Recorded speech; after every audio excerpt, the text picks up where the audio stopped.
So I want to ask you, आप कह रहे हैं डिवाइसिव पॉलिटिक्स उन्होंने किया, लेकिन बहुत लोगों का कहना है कि आपने भी कोई कमी नहीं छोड़ी। बटेंगे कटेंगे चला, वोट जिहाद चला, धर्म युद्ध चला, फिर बाद में एक है तो सेफ हैं आया। मैं पूछना चाहती हूं, क्या ये अब आने वाले दौर में पॉलिटिक्स, इलेक्शंस ऐसे ही हुआ करेंगे? देखिए, इसको अगर हम एंटायरिटी में देखेंगे तो हमारे ध्यान में आएगा कि ये सारी चीजें क्यों आई। ये कोई हमने लाई नहीं थी, हमने वोटों का धर्मयुद्ध लाया नहीं था। जिस दिन नोमानी, जो उलेमा बोर्ड के प्रमुख है, उन्होंने 17 मांगों का ज्ञापन ये कांग्रेस को, उद्धव जी को और शरद पवार जी को सौंपा और ये कहा कि ये 17 मांगे आप हमारी मानेंगे तो हम वोट जिहाद करेंगे।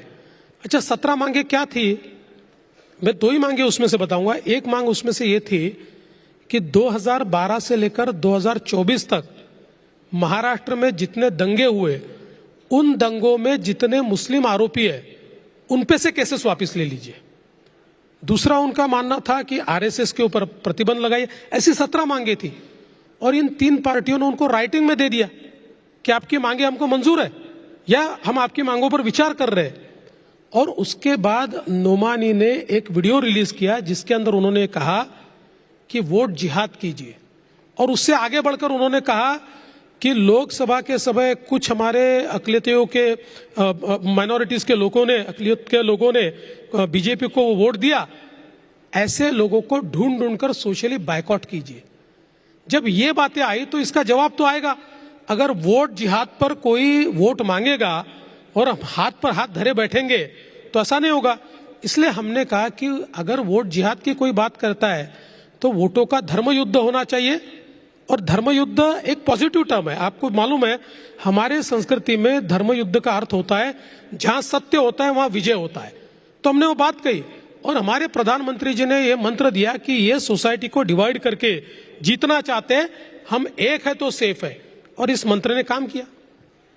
लातूर में 103 किसानों को वक्फ बोर्ड से नोटिस आया है और कहा है कि जो जमीन वो 106 साल से उनके और उनके परिवारों के पास थी, अब वो वक्फ की प्रॉपर्टी है। इस पर सरकार क्या करेगी? देखिए, इस प्रकार से किया नहीं जा सकता। मैं ये कहता हूं कि सुप्रीम कोर्ट ने जो निर्णय, अंतिम निर्णय जो वक्फ के ऊपर दिया हुआ है, उसमें बहुत साफ शब्दों में कौन सी प्रॉपर्टी वक्फ को बिलोंग कर सकती है, इसको डिफाइन किया है। और मुझे लगता है कि जिस समय कांग्रेस की सरकार ने वक्फ का जो बिल तैयार किया, एक प्रकार से ये पूरा बिल ये हमारे मौलिक अधिकारों का हनन करने वाला है। क्योंकि मौलिक अधिकारों में हमारा अधिकार है कि संपत्ति जो हमारी होती है, उस संपत्ति को रखने का अधिकार हमारा है। कोई भी उठाकर हमारी संपत्ति अपने नाम से कर दे और हमको कोर्ट में जाने का भी अधिकार नहीं है। इसमें कोई प्रोविजन नहीं है, आपको कोर्ट में जो जाना पड़ता है, रिट में जाना पड़ता है। तो इसलिए इस प्रकार का जो कानून है ये गलत है। मैं ऐसा कहता हूं ये एंटी कॉन्स्टिट्यूशनल कानून है। इसमें कॉन्स्टिट्यूशन को ताक पर रखकर यह कानून तैयार किया गया है और इसलिए बार बार सुप्रीम कोर्ट ने इसके ऊपर निर्णय दिए। और मैं तो राह देख रहा हूं कब हमारा देश की संसद इस कानून को निरस्त करे और एक ठीक कानून, मैं ये नहीं कहता वक्फ बोर्ड पूरा समाप्त हो जाए, अगर किसी रिलीजियस इंस्टीट्यूशन को अपनी प्रॉपर्टी रखनी है, उसका कानून होना है तो हो, लेकिन वो जहां उंगली रख दे वो उनकी संपत्ति, ये नहीं हो सकता। इसलिए मैं तो राह देख रहा हूं और मैं तो अपील करता हूं भारत की संसद से कि भारत की संसद जितनी जल्दी हो पाए ये वक्फ का अमेंडमेंट कानून पास करे। लेकिन तब तक इन 103 किसानों का क्या? नहीं, देखिए, उनको तो जो ड्यू प्रोसेस है उससे हम संरक्षण देंगे। ड्यू प्रोसेस है उसमें, उस ड्यू प्रोसेस के आधार पर उनको संरक्षण मिलेगा।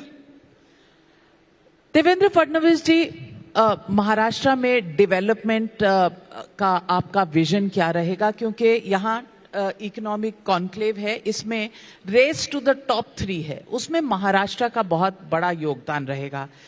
हाल ही में ऐसा देखा गया है कि बहुत से प्रोजेक्ट्स साउथ इंडिया में चले जाते हैं, बहुत से प्रोजेक्ट्स महाराष्ट्र से बाहर गए हैं। महाराष्ट्र का विजन क्या लेकर आए हैं आप? पहले तो मैं कहना चाहता हूं कि प्रोजेक्ट महाराष्ट्र के बाहर जाते मिथ है। देखिए, पहली बात तो हमने समझना चाहिए कि देश में कम से कम 12 स्टेट्स ऐसे हैं जो अच्छा परफॉर्म करते हैं, जो कॉम्पीट करते हैं, तो किसी न किसी स्टेट को प्रोजेक्ट मिलेगा। ऐसा नहीं कि सारे प्रोजेक्ट महाराष्ट्र को मिलेंगे, लेकिन बावजूद उसके महाराष्ट्र नंबर 1 है। आप देखिए, आज अगर हम लोग एफडीआई की बात करें तो अभी फर्स्ट क्वार्टर जब आया था तो एफडीआई में, देश में जितना एफडीआई आया उसका 52% एफडीआई महाराष्ट्र में आया है। हम लगातार नंबर 1 पर है। 2015 के बाद केवल अगर महाविकास आघाड़ी के 2 साल छोड़ दे तो एफडीआई में हम नंबर 1 है।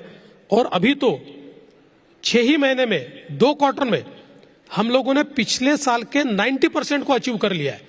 तो हम लोग एक रिकॉर्ड एफडीआई में इस साल बनाने जा रहे हैं।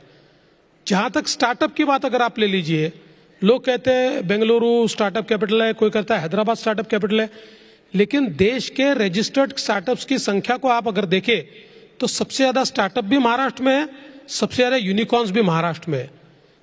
आज अगर हम लोग एक जो नई इकोनॉमी की बात करें, हम लोग हमेशा ये कहते हैं कि अभी डेटा ड्रिवन इकोनॉमी है और data has surpassed oil in its absolute value.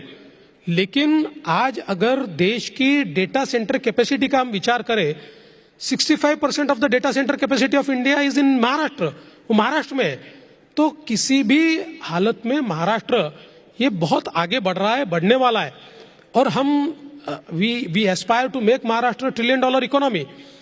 और Maharashtra is a first state कि जिसने $500 बिलियन का मार्क पार कर दिया है। बाकी स्टेट्स हमारे से बहुत पीछे है, हम $500 बिलियन के आगे चले गए। और जिस तेजी से हम लोग एक प्रकार से विकास कर रहे हैं, मेरा विश्वास है कि किसी भी हालत में हम लोग 2032 तक बाय बिजनेस यूजुअल हम लोग $1 ट्रिलियन इकोनॉमी बनेंगे। हमारा प्रयास है 2028 से 2030 के बीच हम महाराष्ट्र को $1 ट्रिलियन इकोनॉमी बनाए। उसका एक बड़ा रोड मैप हमने तैयार किया है। एक हमने इकोनॉमिक एडवाइजरी काउंसिल तैयार की थी जिसमें हमने 20 टॉप सीईओज को लिया था। टाटा के जो एन चंद्रशेखरन है वो उसके सीईओ, उसके प्रमुख थे। एक रोड मैप हमने तैयार किया है जिसमें कौन से क्षेत्र में निवेश होना चाहिए, कितना निवेश होना चाहिए, इंफ्रास्ट्रक्चर कैसा तैयार किया जाना चाहिए, डिजिटल इकोनॉमी कैसी तैयार करनी चाहिए, इसका सारा रोड मैप तैयार करके हम लोग आगे बढ़ रहे हैं। मेरा विश्वास है महाराष्ट्र कल भी नंबर 1 था, आज भी नंबर 1 है और कल भी नंबर 1 ही होगा। अब महाराष्ट्र जैसे राज्य में 5% अगर वोट बढ़ता है तो ये छप्पर फाड़ के ही देता है, इससे नीचे दे ही नहीं सकता।